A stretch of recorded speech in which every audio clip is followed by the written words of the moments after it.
This is Sri Lakshmi here with Sunday special class. Last Sunday class was based on university wits. There's one more writer to be explained, that is Christopher Marlowe. He was born in 1564 and died in 1593. He was born in Canterbury as the son of a cobbler. He went to Corpus Christi College, Cambridge. Some believe that William Shakespeare was his pseudonym. He perfected dramatic blank verse. His lines are called mighty lines. Marlowe's works, majority of them are tragedies written in 5 years. Tumbling the Great, 2 parts. The Jew of Malta, which was performed in 1592. Edward II, 1594. Dr. Faustus, 1604. The Tragedy of Dido. It was a collaboration with Nash in 1594. The Massacre of Paris. It is a historical work. And the unfinished poem Hero and Leander. So, Tumbling the Great. It is a play in 2 parts. It is loosely based on the life of the Central Asian Emperor Timur. Timur the Lame. Part 1 opens in Persepolis. The Persian Emperor Mycetus dispatches troops to dispose of Tamburlaine, a Scythian shepherd, and at that point a nomadic bandit.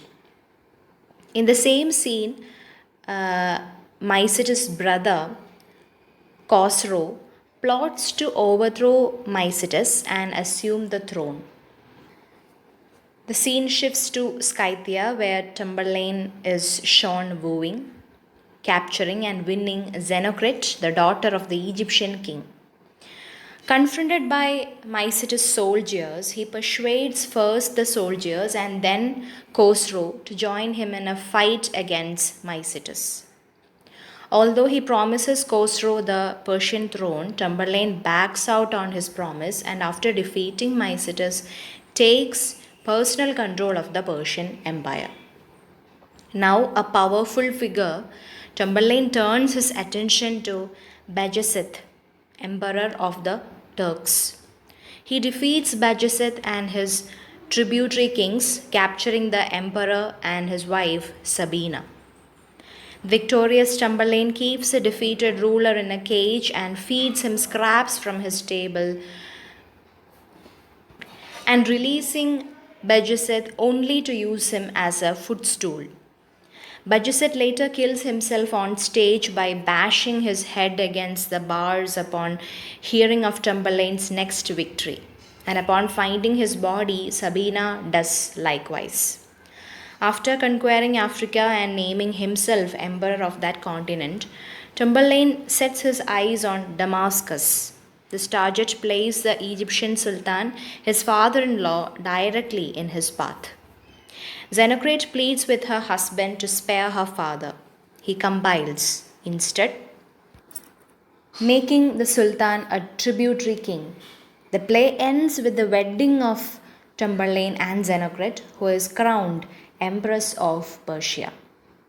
In part 2, Tamburlaine grooms his sons to be conquerors in his wake as he continues to attack his neighboring kingdoms.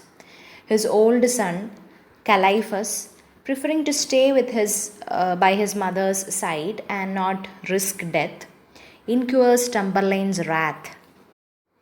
Meanwhile, the son of Bajazeth, Calapine, escapes from Tamburlaine's jail and gathers a group of tributary kings to his side, planning to avenge his father. Calapine and Tamburlaine meet in battle, where Tamburlaine is victorious. But finding that Caliphus remained in his tent during the battle, Tamburlaine kills him in anger. Tamburlaine then forces the defeated kings to pull his chariot to his next battlefield. Upon reaching Babylon, which holds out against him, Tamburlaine displays further acts of extravagant savagery. When the governor of the city attempts to save his life in return for revealing the city treasury, Tamburlaine has him hung from the city walls and shot. He orders the inhabitants, men, women, and children, bound and thrown into a nearby lake. Lastly, Tamburlaine scornfully burns a copy of the Quran and claims to be greater than God. In the final act, he is struck ill but manages to defeat one more foe before he dies. He bids his sons to conquer the remainder of the earth as he departs life. The Jew of Malta was written in 1589. It is a tragedy with comic elements. Prologue is spoken by Machiavel, a Senecan ghost, and this work influenced Shakespeare's A Merchant of Venice. The plot is like this: the Jewish merchant Barabbas is introduced as a man owning more wealth than all of Malta. When Turkish ships arrive to demand tribute, however, Barabbas' wealth is seized and he is left penniless. Incensed, he begins a campaign to engineer the downfall of the Maltese governor who robbed him. With the aid of his daughter Abigail, he recovers some of his former assets and buys a Turkish slave, Ithamor, who appears to hate Christians as much as Barabbas does.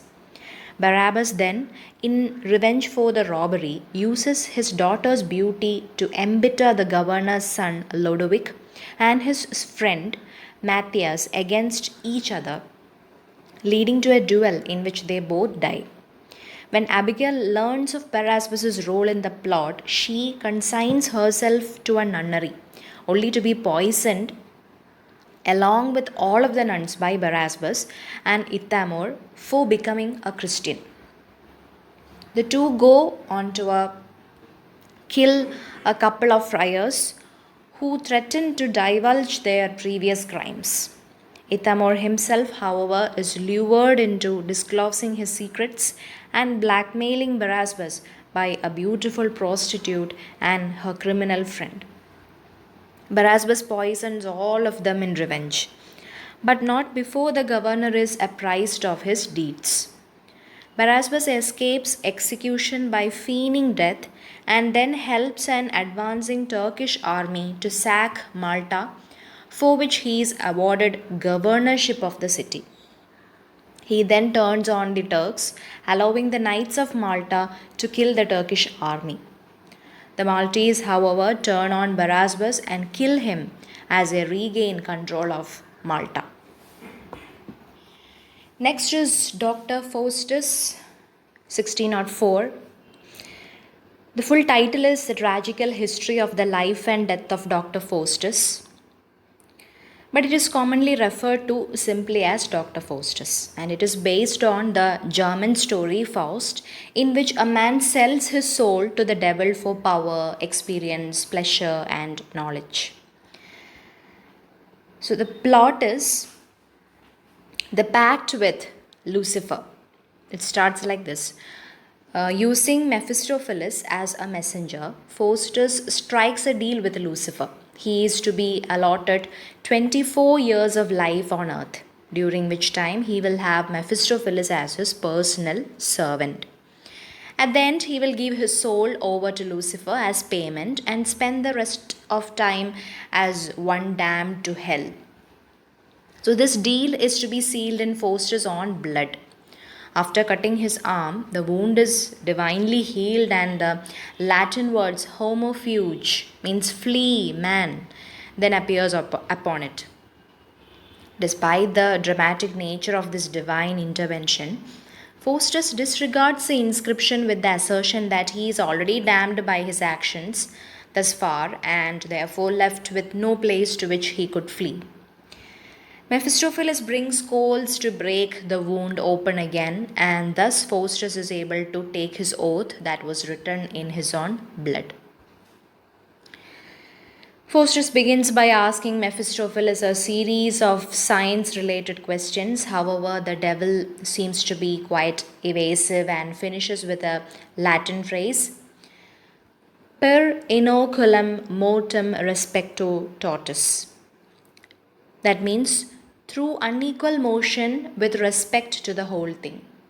This sentence has not the slightest scientific value, thus giving the impression that Mephistopheles is untrustworthy.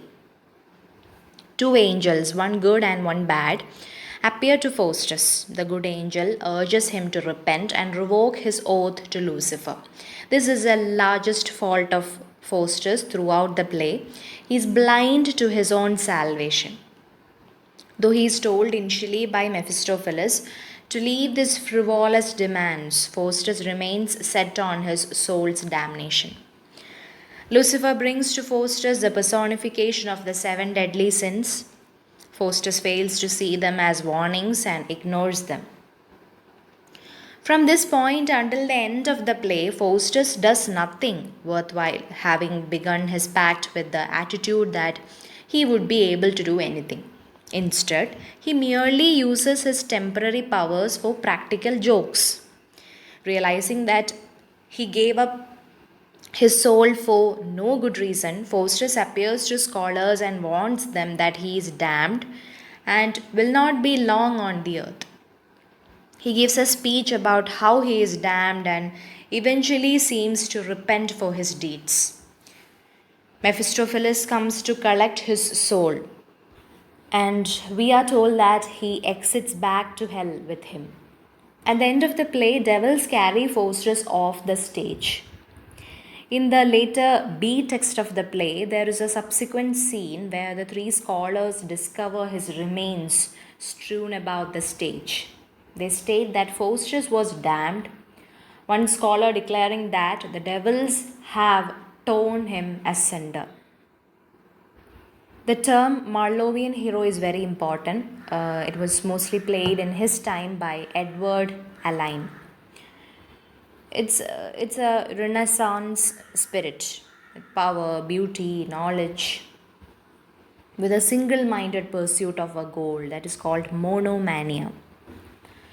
Marlowe's mighty line was a phrase attributed to Marlowe by Ben Jonson in his prefatory poem to Shakespeare's First Folio. So there ends the explanation about Christopher Marlowe and his works. See you in next class. Bye.